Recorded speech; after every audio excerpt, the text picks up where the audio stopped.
I pity the fool. Do you know where that comes from? Ring a bell? No? Well, comes from this guy, Mr. T.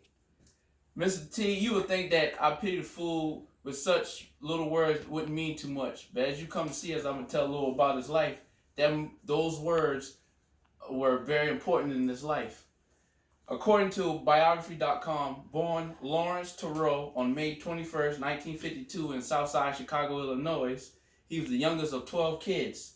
His father was a minister but left the family when he was 5 years old, so his mother had to raise 12 kids as a single parent.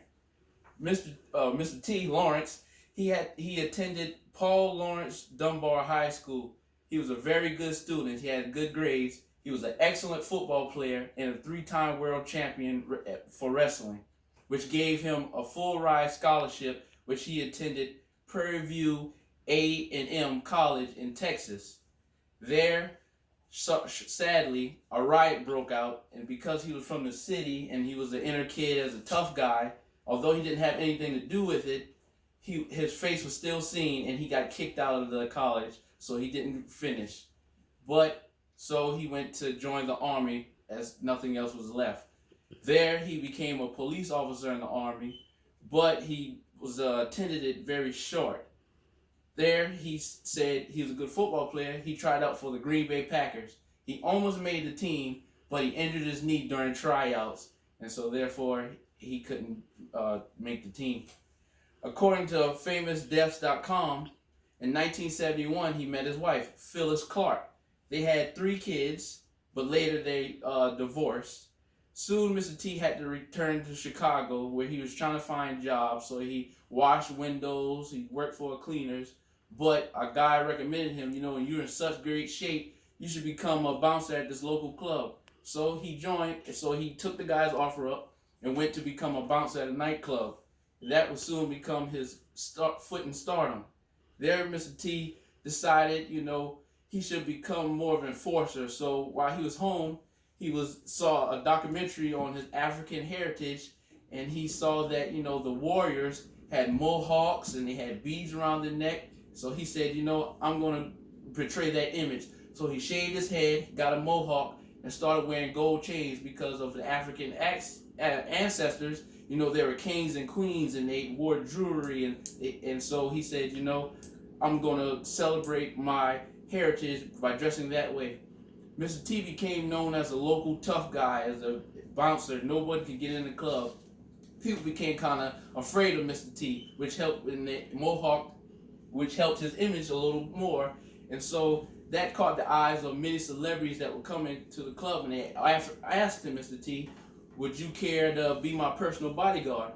There, Mr. T became a famous world bodyguard. You can see him in videos of Muhammad Ali fights. You can see him standing in the ring.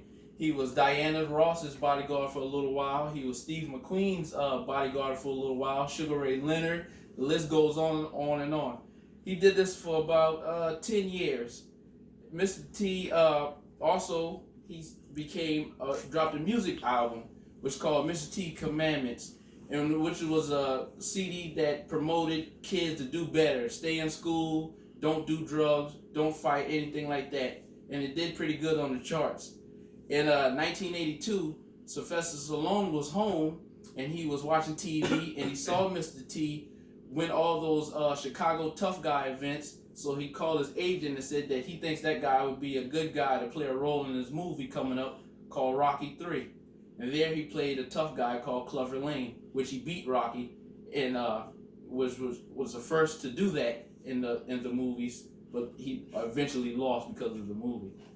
According to Rocky.fandom.com, in 1983 through 1987, he signed a TV deal, which he became famous for the A-Team.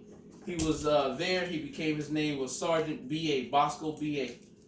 In 1985, he became a professional wrestler with you may know him as the 22-inch python, Hulk Hogan, and the Nature Boy Ric Flair. Later he got his own TV show. It was called TNT, and he became an inner city kid that turned into a detective. That lasted about 3 seasons, and that ended. Also, according to US Today, In 2005, Mr. T decided that he's never ever going to wear jewelry again because of the Hurricane Katrina.